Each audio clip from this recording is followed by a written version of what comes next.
You can create your own full tumbler vinyl wraps by printing them at home on your inkjet printer with printable vinyl.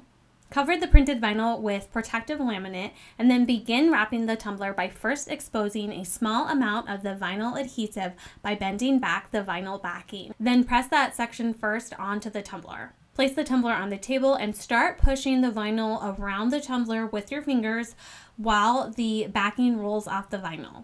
Wrap it slowly around the tumbler and try to keep the vinyl as straight as possible. When you get back to the beginning, overlap the vinyl just a little bit and burnish the edges really well so you can see the crease in the vinyl where the edges meet. Then carefully run a very sharp X-Acto knife right along the crease to cut off the excess vinyl and then press those edges down really well. Use an X-Acto knife or other specialty tumbler trimming tool to neatly trim the top and bottom edges of the vinyl, and then for longest lasting results, seal the vinyl under epoxy resin. You'll find this marbled tumbler wrap pattern in the Sublimation tumbler bundle at So Fontsy.